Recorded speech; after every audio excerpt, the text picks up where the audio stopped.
How have social practices shaped technology, and how has technology shaped social practices? Scott is the social construction of technology approach. It is an effort to disprove the idea that technology is deterministic. The belief is that social groups direct nearly every aspect of technology. Therefore, machines have not created technology, people have, and they decide the direction technologies progress. Two early examples of how social groups use technical arrangements to affect social order are overpasses on Long Island and Cyrus McCormick's Reaper manufacturing plant. There are nearly 200 overpasses that were built low. At the time, poor people and African Americans were the primary users of buses. This was purposely done to keep these people away from a popular beach. Cyrus McCormick's Reaper Manufacturing added $500,000 worth of machinery that produced an inferior product at a higher cost. This was done to get rid of skilled workers who had joined a union.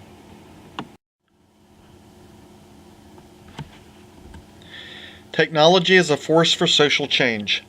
Today, technology is rapidly progressing. It permeates nearly every area of our lives, and many of us would consider technology an indisputable part of life. Thomas Hughes argues that certain large technical systems are so large and attached to our social systems that their future development can no longer be stopped. Therefore, it has technical momentum. The electrical bond and share company, Ebasco, built in the early 1900s, is a prime example. The electric company built a power grid, and businesses, governments, and homes were dependent on this technology. It even affected where people chose to live. This connection to society creates a momentum that can't be stopped.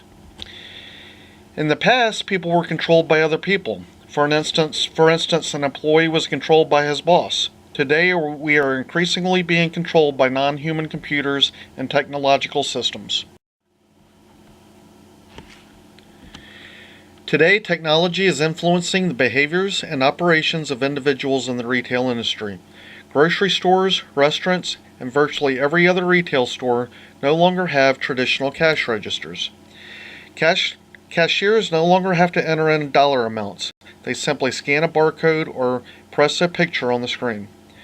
Surveillance cameras are placed throughout most restaurants and retail spaces to prevent theft. They run automatically and record video that is usually only viewed by a human if theft is suspected. By clocking in and out for work on a computer, our punctuality is even being controlled and monitored by non-human technology.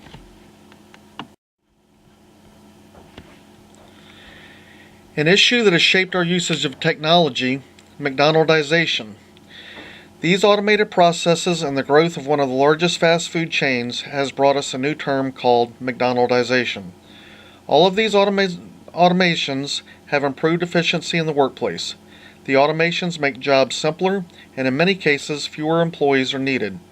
The automations also improve the predictability that the product will remain uniform. There are no real cooks in the fast food industry. Employees only move uncooked and cooked food from one place to another. Machines and timers do the rest.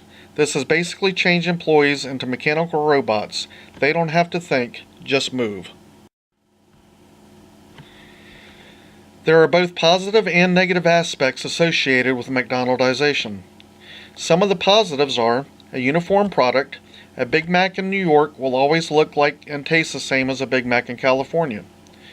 Automated systems such as computerized cash registers speed up the process and ensure you will get the correct change. Through automation, the cooking process takes much less time, and this leads to faster, more reliable service.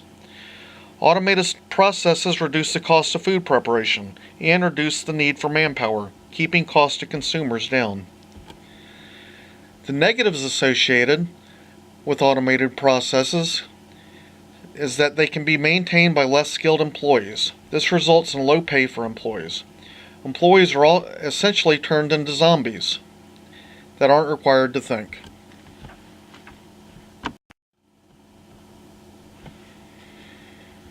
Emerging technologies have brought about social issues. To me, the technology that has brought about the most social issues is the computer chip. It is the linchpin for the technologies that are having the most effects on our society. Without the computer chip, computers as we know them today would not be possible. Without the computer, many of the automated processes that control employees would not exist. The computer has changed the skills required by employees and reduced the number of employees needed, altering the job market. The computer has led to better health care and even controlling pregnancy through genetics.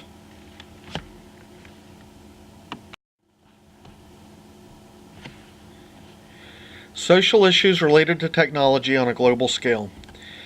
The integration of the computer chip into our lives has drastically increased the non-human actors we face on a daily basis. Automation can be thought of as artificial intelligence. Automation is able, in many cases, to take the place of what would normally require an intelligent human being. Artificial intelligence is already having a major effect globally on workforce, economic structure, how we communicate, surveillance, and warfare. We can now send unmanned drones to fight our battles. We are more connected than ever, but the art of conversation is disappearing. This is not a regional issue, it's global. Who is in the target population for this social issue? Because computers and associated devices have permeated virtually every society in the world, everyone is in the target population. Every social group is affected. What is important to know about these social groups? How will each group respond to these issues? Will the voice of social groups in varying countries be heard, or will their government have more say in resolving these issues? How much autonomy and control are social groups willing to give up? Will social groups or society as a whole be able to maintain acceptable ethical levels? For instance, will the technology be used to benefit some while restricting and controlling others? Most importantly, can social groups and governments come together to form a unified response? There is no benefit if half the world adheres to ethical and moral use of technology. For instance, if the other half continues to develop artificial intelligence for warfare, we all still lose. How does AI relate to an issue discussed in class? When I think about current artificial intelligence and the future of artificial intelligence, I instantly think about forward momentum and the Abasco effect. Short of a worldwide calamity, no one would question that AI has unstoppable momentum. Moore's law states that the number of transistors on a computer chip will double approximately every 2 years, and so far that has held true. The Abasco effect and forward momentum make me realize that there is no stopping artificial intelligence. AI and associated devices control or assist us throughout our everyday lives. AI has become indispensable, and the technological system is too big to stop. Therefore, society better prepare for what's coming, and hopefully we can maintain ethical and moral guidelines to control AI.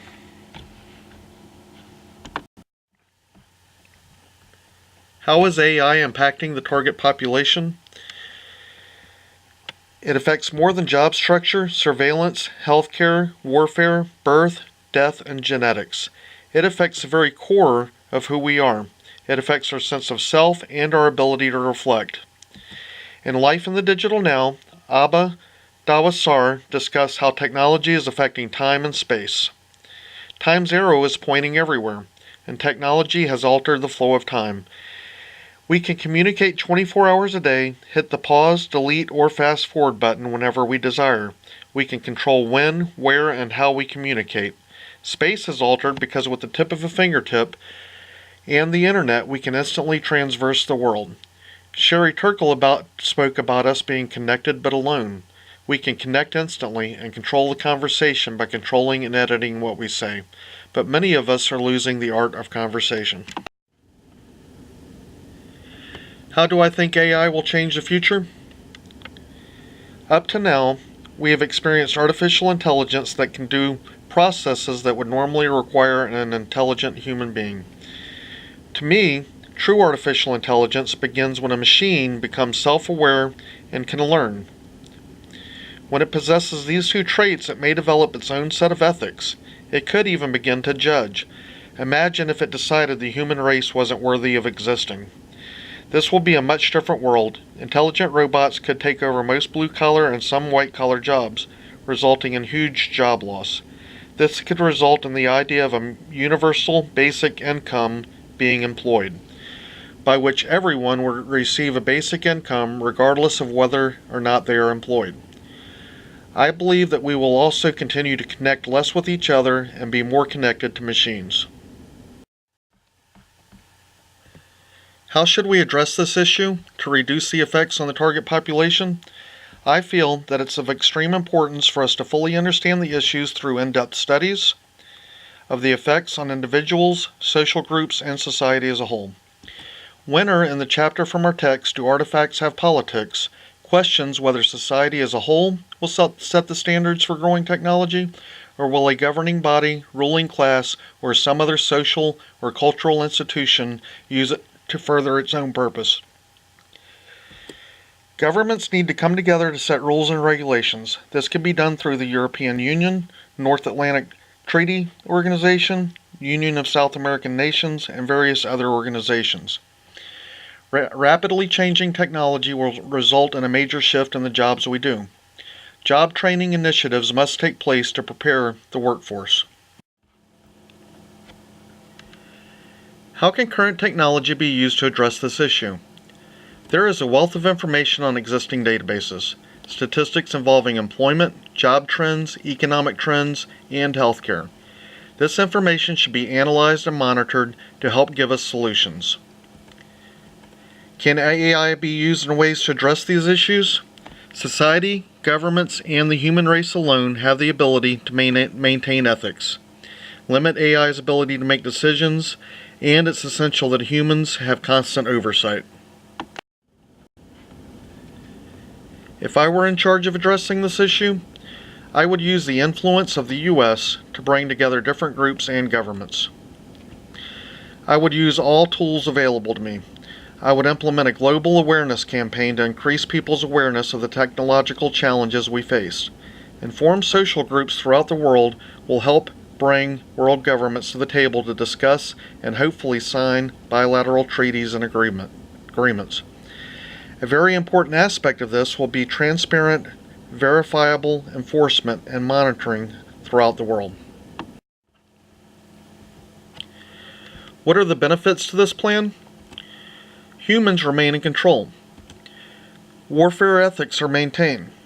There are no real ethics in warfare, but it would be very unethical for one or more countries to impose its will on another country with the use of AI. Healthcare options will continue to increase. We will live longer lives and no Frankensteins will be created. Reduced economic turmoil due to job displacement. And increased artificial intelligence assistance to mankind. Hopefully, artificial intelligence will help us solve global warming, disease, and many other issues. And who wouldn't want a robot to take care of the housework?